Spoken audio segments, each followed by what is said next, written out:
আজকে তোমাদেরকে দেখাচ্ছি লোটে মাছের ফ্রাই, মানে লইটে মাছের ফ্রাই। সাধারণত যা ফাস্টফুডে স্ন্যাক্স আইটেম যে ফিশ ফ্রাই করে থাকে সেই স্টাইলে, তবে এটা ভেটকি মাছ নয়, এটা লোটে মাছের ফ্রাই করছি। কেউ বুঝতেই পারবে না যে লোটে মাছ না, এটা ভেটকি মাছ আছে। তবে খুব চমৎকার খেতেও লাগে, তুমি একবার ট্রাই করে দেখতে পারো। আমি এখানে নিয়েছি 500 মতো লোটে মাছ, তবে আমি বড় বড় রেখেছি, তোমরা চাইলে 2 পিস করে নিতে পারো, যে যা যেমন সুবিধা মতন। এটা কটনের কাপড়ের মধ্যে আমি পরিষ্কার করে ধুয়ে তুলে নিচ্ছি। জল যাতে না থাকে একটু পুছে পরিষ্কার করে নেওয়ার চেষ্টা করবেন।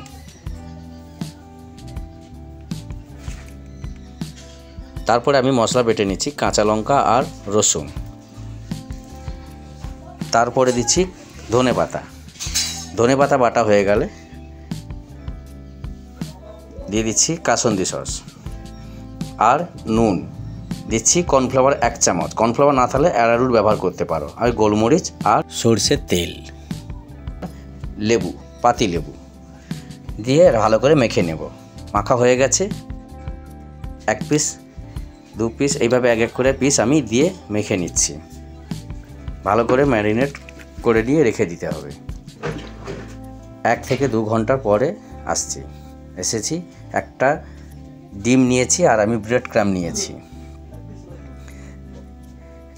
ডিমে জল দিয়ে ফেটে নিচ্ছি, কর্নফ্লাওয়ার 1-2 চামচ দিয়ে ওটাকে ভালো করে ফেটে নেব। তারপরে এক এক করে আমি এইভাবে ক্রাম করে নেব। তবে ক্রাম করার সময় মাথায় রাখবেন, যে হাতে ক্রাম হাত করবে সে হাত জল হাত করবেন না।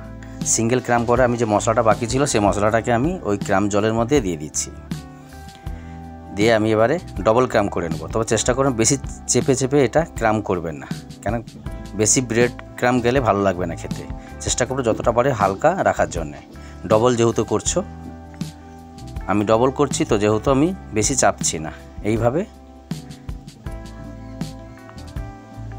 আমি করে নিচ্ছি। প্রত্যেকটা আমি ডবল করে নেব। দেখো আমি এক হাতে ব্রেড ক্রাম দিচ্ছি আর এক হাতে জল হাত করেছি, না হলে আপনার ক্রামটা বেশি ওয়েস্টেজ হবে। আমি তেল কড়া বসিয়ে নিয়েছি। তেল কড়াটা যেন প্রথম মাছ সব ছেড়ে দেবে না একসঙ্গে।